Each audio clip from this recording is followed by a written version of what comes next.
Hello, welcome to Lemon Stews, where we talk anything and everything entertainment. I'm, of course, the Lemon himself, Zeke Lemon, and this is my review for the latest Ethan Hawke film, The Black Phone. It is directed by, I do not remember the director's name, but he directed the first Doctor Strange movie, not the Multiverse of Madness. That was Sam Raimi, but he directed the first he directed the first Doctor Strange, and he did Sinister with Ethan Hawke as well.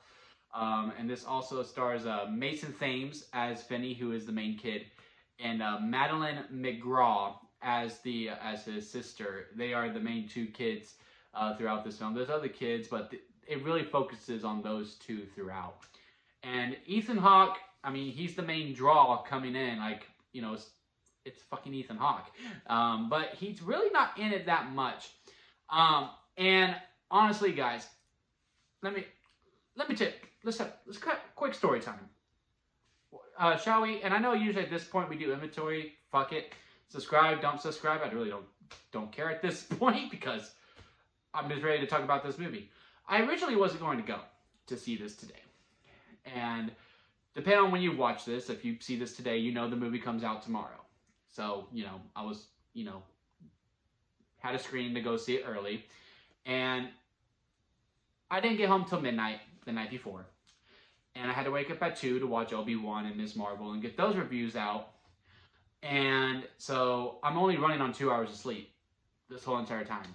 So I was just going to miss out on this and then go see it opening day, see it with the crowd, and, and then do the review on Thursday, on opening day, and which was the 23rd, for the people who watch this in the future.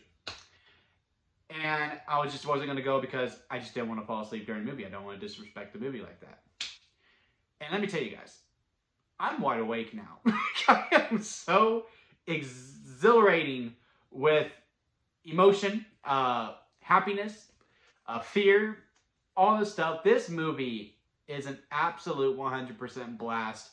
And they simply just don't make movies like this anymore. The main kid, Mason, and Madeline, the two main kids, and all the kids really are all so likable. And that's where the fear really comes into this movie. It's not a fear because, things go bump in the night. It's not fear because, the monster who's attacking these children and doing things to these children are doing such horrific things. Really, you don't see any of it, really. You don't see any of it. It's really all up to the imagination for the most part. And it's not scary because of this. It's scary because you care about these people. Like, you care about these kids. Mason did great bringing the character of Finney alive. Madeline, his sister, I don't remember what her character's name was, but she steals the show. Madeline McGraw steals the show, and I hope she gets a lot of work moving forward because this is a star in the making. Hopefully her parents treat her right, she has a good agent, all this stuff where, she can have a great career because she has a big future in Hollywood because her line delivery, her cadence, also the great script overall, and, and also another thing where how they don't make movies like this anymore is simply because horror nowadays is, what is this really saying about society, right? Like, this year alone, Scream, sure, that one's more fun, but, it had a message of, this is what fandom will do to you. Cool. X, which is a straight-up slasher, but at its core, it's about, one day you're not going to be able to have sex anymore. And that is a big fear. And one day you're just going to get old.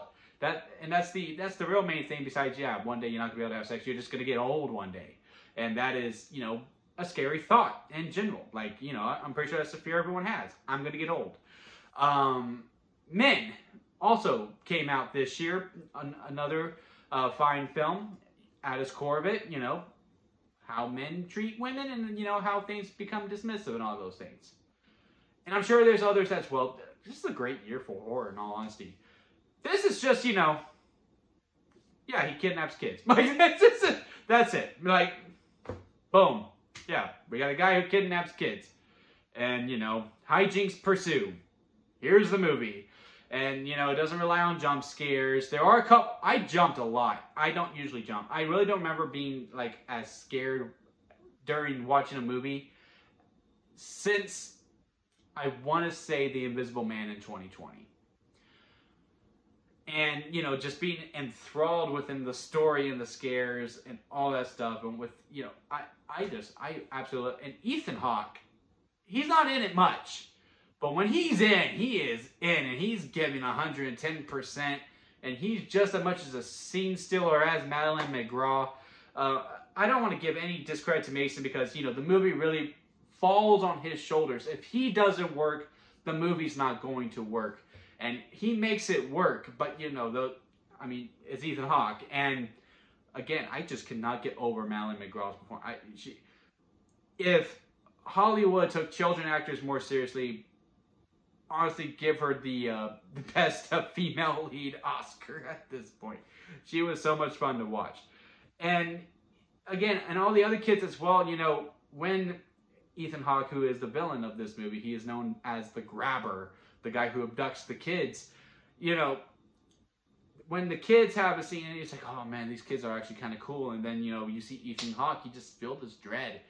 And again, all the torment, you know, him as a monster, you know, like, and that's just what he is. He's just a monster who has a personality, and they don't really care to explain anything, and it's just, oh, so good. It's just so good. I cannot gather all my words because, again, it's just so good. Let me just go ahead and get into the ranking. So this is how the ranking system works. Sour Lemon, it sucks. Expired store-bought, it's bad, but hey, there's some good to it. Store-bought lemonade, it's good, but there's quite a bit of problems in it. Lemonade, it's a, you know, hey, it's a movie. Freshly squeezed lemonade, really, really good. Minor nitpicks here and there. Strawberry lemonade, 10 out of 10. And because, why is it called strawberry lemonade for the best score? Because that is simply the best kind of lemonade there is. I need to see it again where I can like actually just like relax and, you know, not be at having constant anxiety. That's really the fear of this movie, is just constant anxiety to really, like, you know, have a real final verdict of where it's going to be. But runtime, great. Acting, phenomenal. Writing, perfect. The writing, like, it just knew when to throw in a joke, how long to have. Directing, everything to me was absolutely stellar. This was a great experience, and again, I'm running on 2 hours of sleep, and now I am wide awake. Katy Perry. So to me, as of right now, The Black Phone is a strawberry lemonade, and it might take over Top Gun as my favorite movie of 2022. It's between those two at the top spot. They're the only two movies to get the strawberry lemonade for 2022 so far. But yeah, it's not open wide yet, but have you seen The Black Phone? If so, comment below. Let me know. Maybe you got an early screening of it as well. Hit the subscribe button. I know I said I didn't care. I just wanted to get straight to the review. But yeah, hit that subscribe button as we're trying to get to 100 subscribers. And yeah, guys, this movie's phenomenal. Let's talk about it in the comments, man. And like this video if you enjoyed it. And I will see you here next time at Lemon Studios.